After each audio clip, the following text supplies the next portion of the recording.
Hey everyone, this is Chris Miller and you're listening to the EduMind Podcast. If you're an architect, project manager, or a nurse, or maybe you're just curious about these career paths, then our podcast is one that you're not going to want to miss. Each week, we'll be talking to subject matter experts, course instructors, and other special guests to bring you the latest and greatest in architecture, project management, and nursing, and a whole lot more. Now, let's dive in.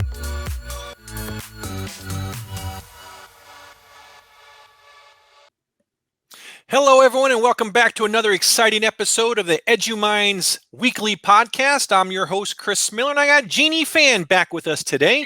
She is back for some more punishment. Hey, Jeanie, welcome back. It's a pleasure to have you.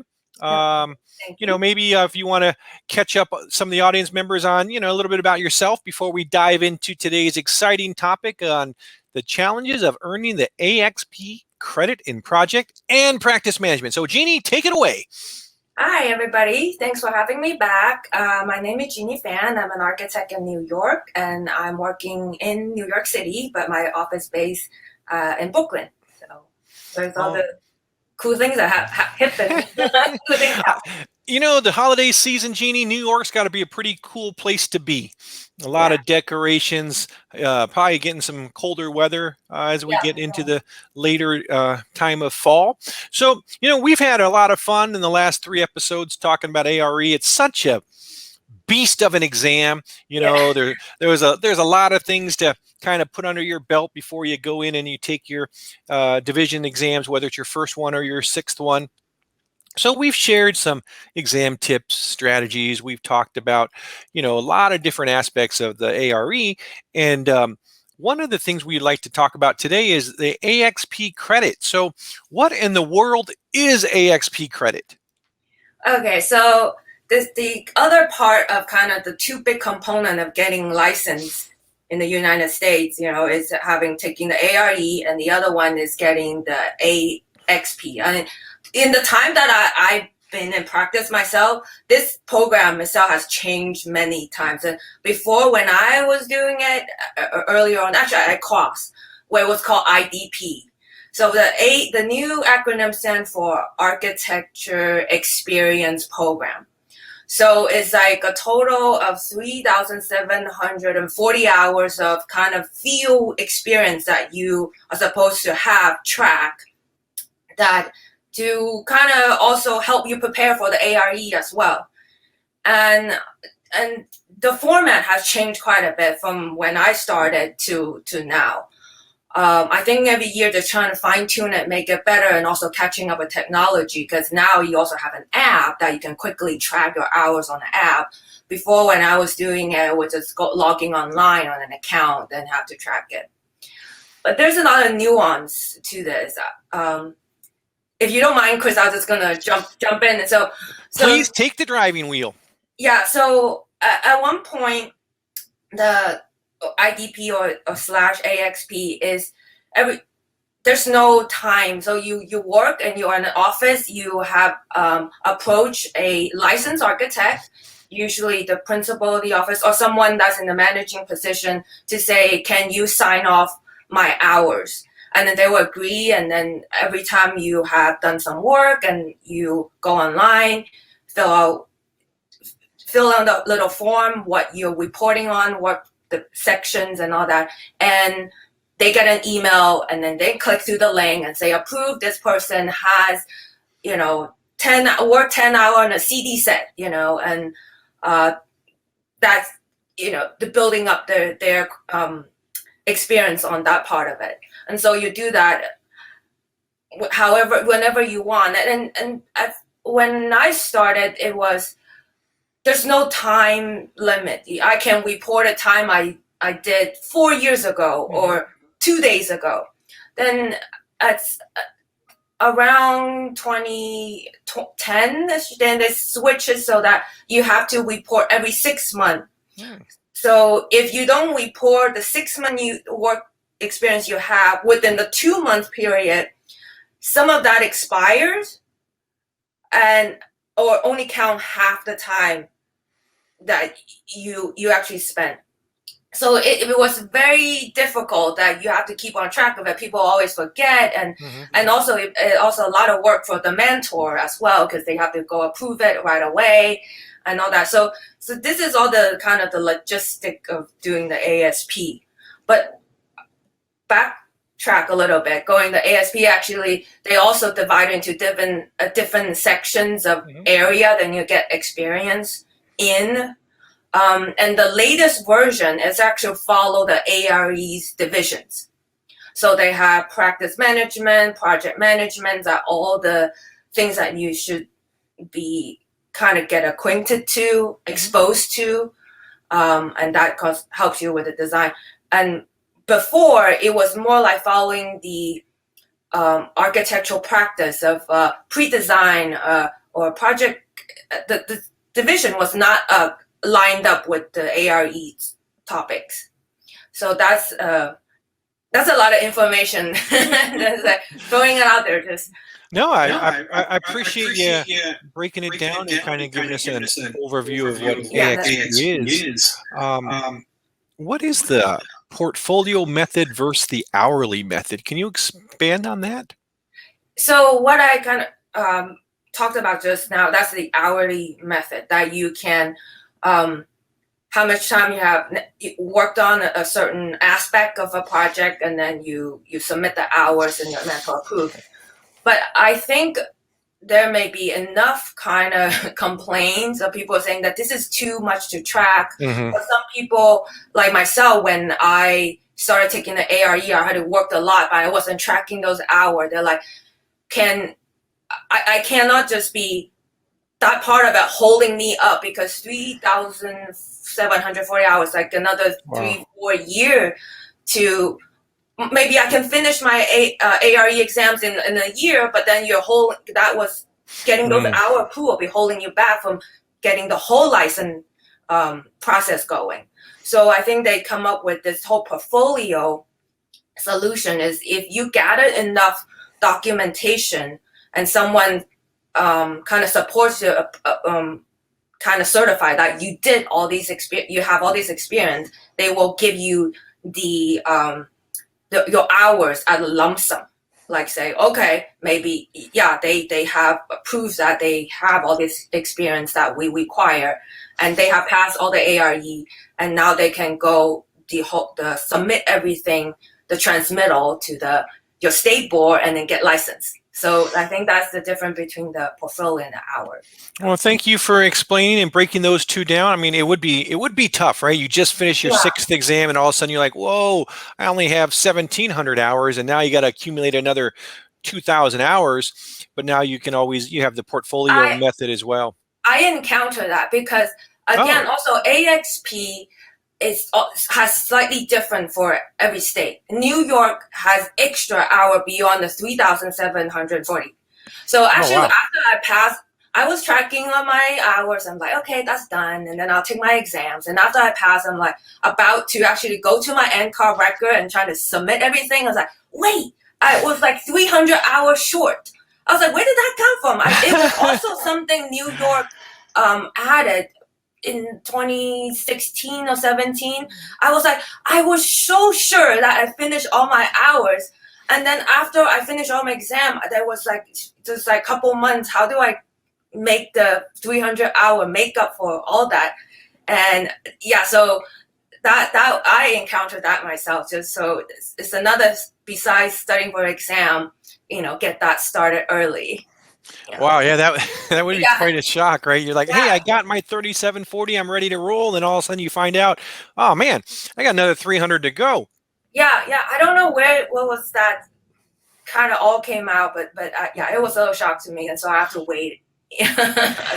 Waiting is never fun, especially after you put in all the hard work and effort in preparing and passing the 6 divisions. So, I think we may have barely talked on this earlier. So how do you earn, or how can you earn AXP credit? Have a mentor at the office, or someone who's will help you agree to, or usually 1 or 2 person in the office also depends on the size of the office, right? Mhm. If you're a really big company, you cannot just have one managing principal signing off everybody's hours if you have a lot of junior staff.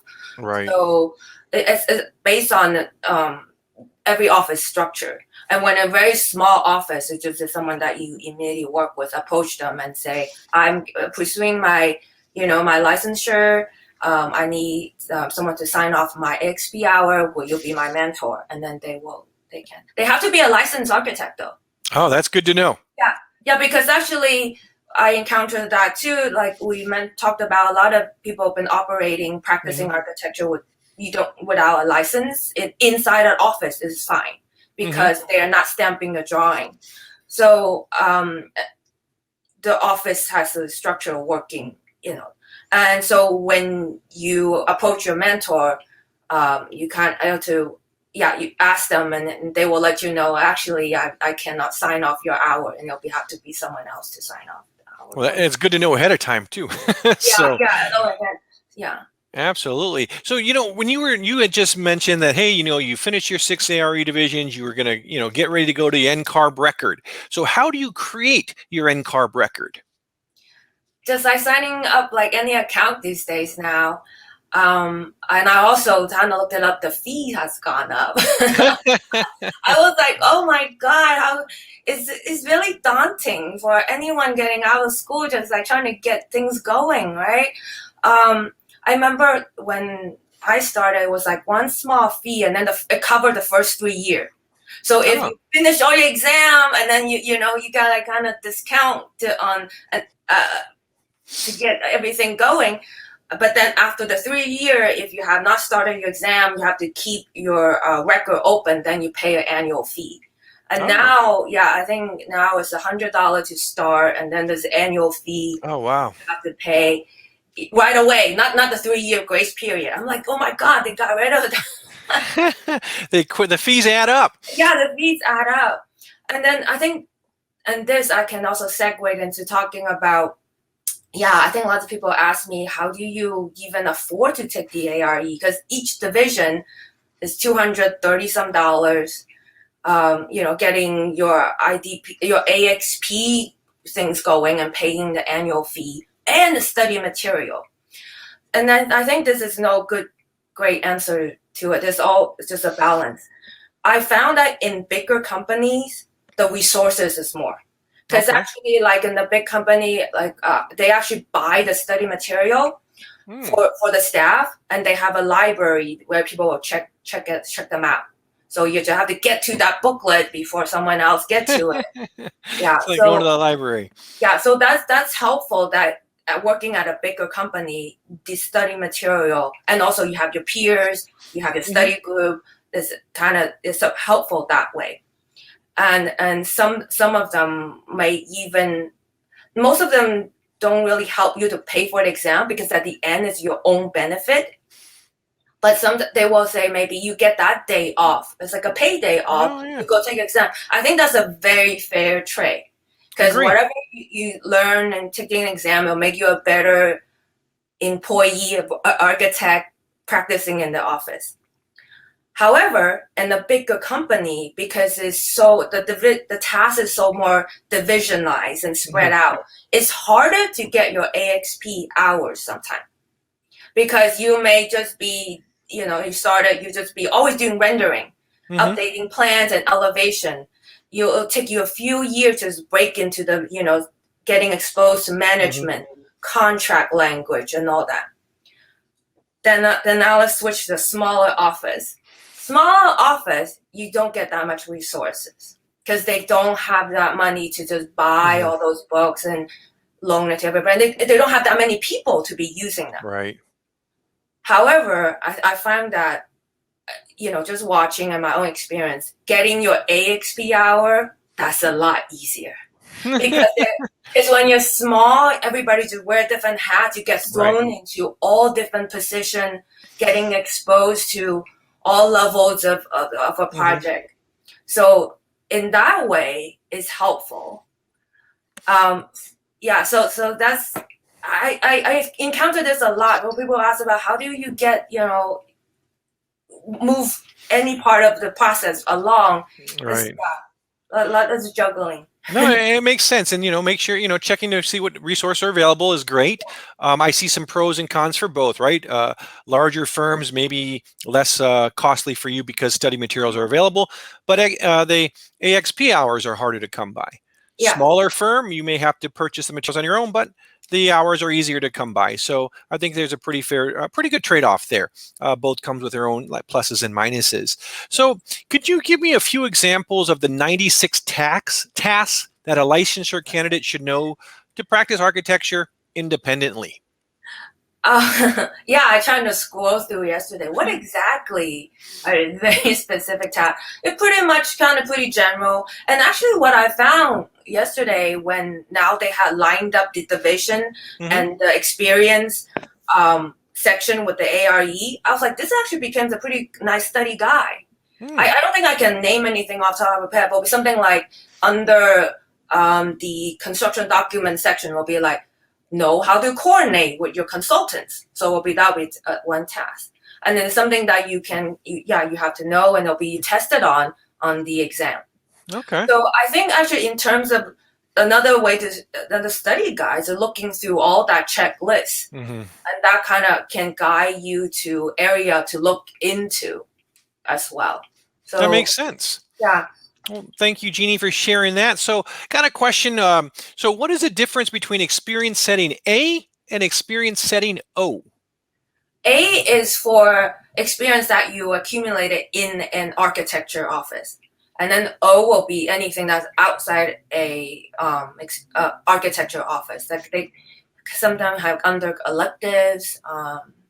You can go maybe, like say AIA has a open house, and then usually they need people to help at the house or whatever building they have an open house. They need people to go there to kind of introduce or guide people or talk about the building. And you have 1 day or 4 hours of kind of community kind of service, and those will be kind of outside architecture office. But if you can report that to tell your mentor, I kind of did some professional outreach kind of project, and they're like, yeah, sure, that counts for your AXP. Makes sense, right? A, architecture, O, outside. Pretty simple. Seems pretty easy to keep the two separate. So are there any other AXP hours or credit? Like I said, so some kind of architectural event. I think you participating in a competition that will help. Oh, the other thing is when you're working in an office, there's always what's called lunch and learn. So that's when all the vendors come in trying to they cannot sell their product right away, but they will get AIA approved of a course about a certain type of building material or method. After they talk generally what it's about, then they can introduce their product. Say, we have a product that can. So usually they all want to come in to talk to you. Someone in the office will organize this stuff. And you get a free lunch and listen to some products. Okay. And kind of get yourself and know what's out there. And registered architect gets continuing education credits. Okay. And if you're on your path to get licensed, this kind of counts towards some of the electives or kind of general knowledge of getting architecture. I think there's probably one of the section will cover all this, and you submit the hours. Your mentor say, yep, they were at the lunch and learn. Good to go. You had me at free lunch. Once I heard that, I said, sign me up. But no, it's great. Good opportunity to get a good free lunch. I'm sure the lunch is good. And then plus you can learn a little bit of something too, which is nice. And then vendors can maybe sell some of their product, which is a win for them. So very good. So you caught my ear when you mentioned competition. Everyone loves a good competition. So can you explain what design competitions are? Oh, there are so many out there. Usually an organization, sometimes it's very student specific, like only student can participate, and sometimes it's open to everybody. I think there's a lot online of different organizations that they will usually have almost like a school project, Hmm. have a brief, have a program, and then an idea of what they want, and Mhm. then you're free to go. It's kind of like what, and kind of architects, what do you think the next, courthouse should be in the 21st century?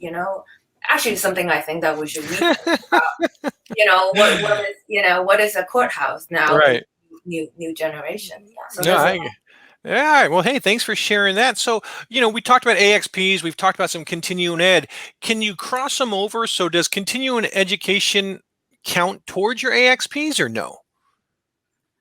continuing education are actually more specific for people already licensed, because then you renew your license, you have to submit hours that you're keeping up with all your continuing education. So, but the same lecture program, lunch and learn, could count toward your AXP hour as some kind of elective, or maybe if that section is talk about waterproofing, Hmm. and then you'll maybe fall under the what is it, the project method, construction method section, so um, Very nice, very nice. So, there's challenges with everything, right? I mean, even like, let's say you're a project manager, you're looking for the PMP certification, you have to have so many hours of project management experience, very similar to what you're talking about, AXPs, right? You have to have so many years or so many hours, I should say, of experience that you can document and show, so that way you get credit towards whatever certification you're trying to acquire. So, some of the challenges that you've discussed are, sometimes a larger firm, it's a little bit more difficult to get AXPs. Smaller firms might be a little bit easier, but you got to find a mentor, someone that's willing to take on the added responsibilities of signing off on your AXP hours. You have to, yeah. not only is it a mentor, you got to find a mentor that's also licensed. So that's another challenge. But is there other challenges out there? So, I know just like any field you have some people in their 20s, you have some people all the way up in their 60s, 70s. So does age play a challenge in acquiring your AXP hours? Or is it more difficult for, say, like an older architect?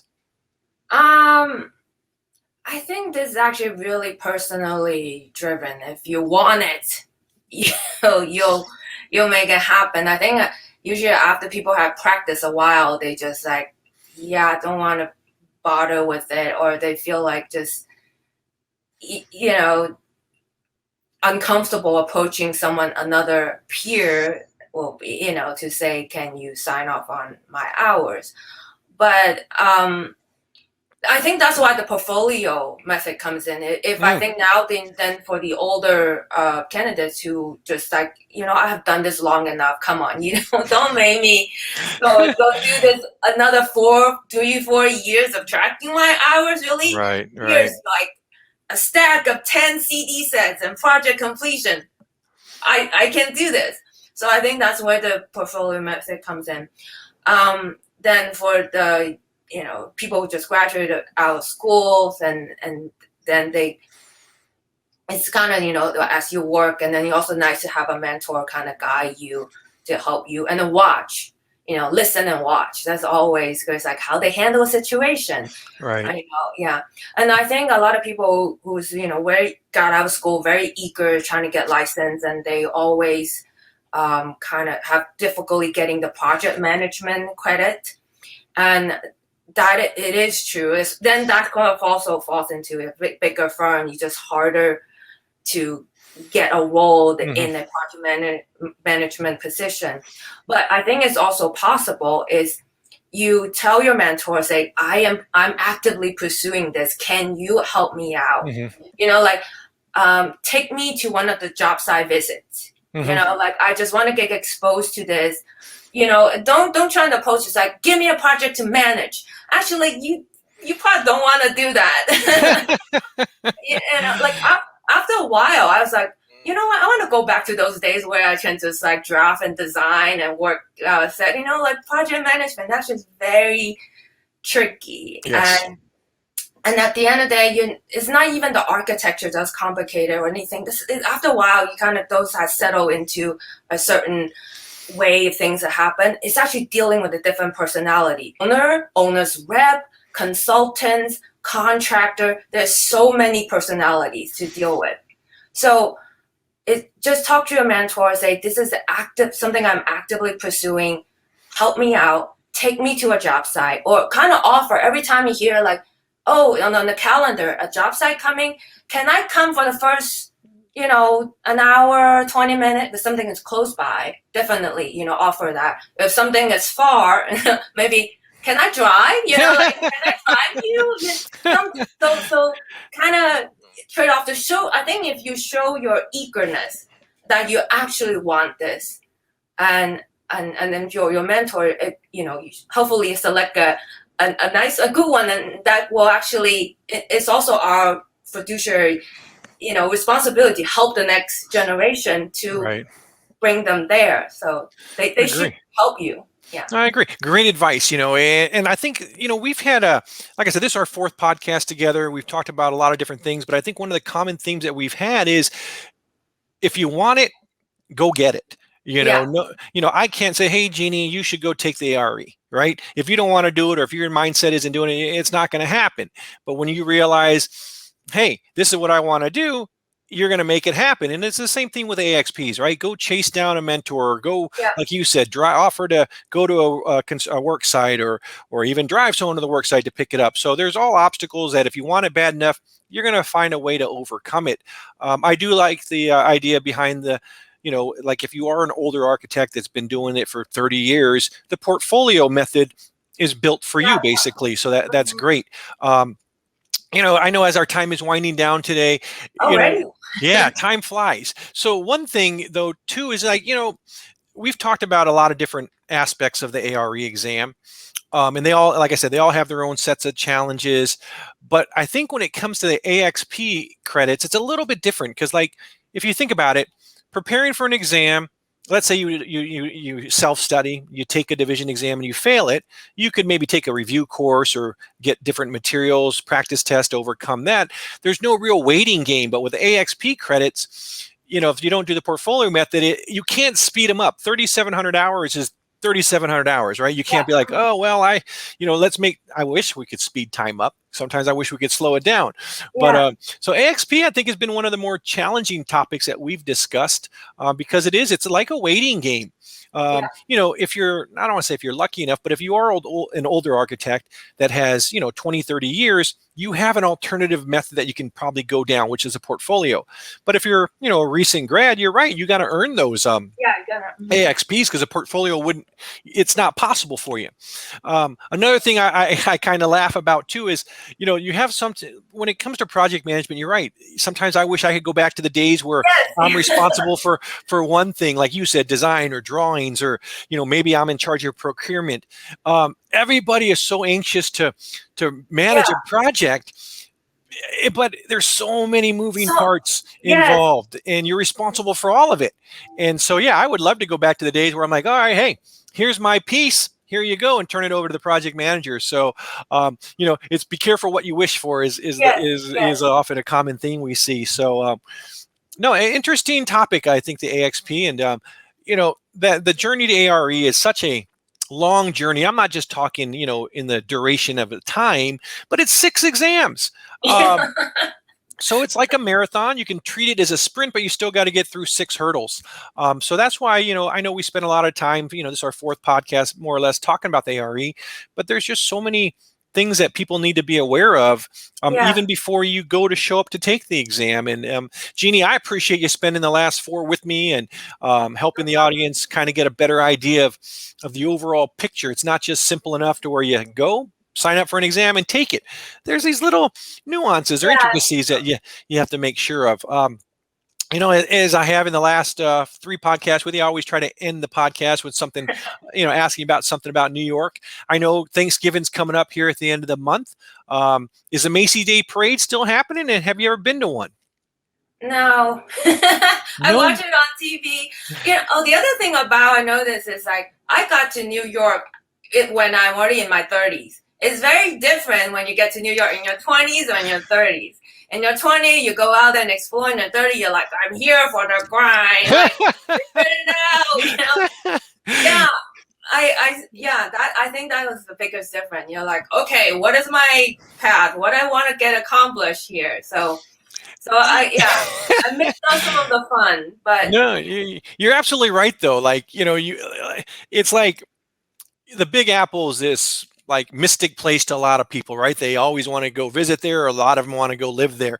The ones that want to go live there often don't realize just how expensive New York City is to live. But it is interesting how you mentioned if someone in their 20s moves to New York compared to someone in their 30s, because yes, the excitement of being in New York is there for both, but your priorities are different, right? yes, In your 20s, you want to go to Fifth Avenue, you want to go see Rockefeller Center or go watch a Knicks game. But in your 30s, you're like, no, I'm here for this job. Let's grind it out and still enjoy some of the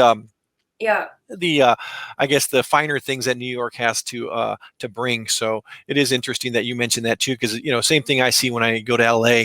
Sometimes I travel with some people they're younger and they get out to LA for the first time. They're like, oh man, gotta go here. I'm like, nope, I'm here for this reason. Let's get it done. So but yeah, I mean, New York holiday season is a great time to be there.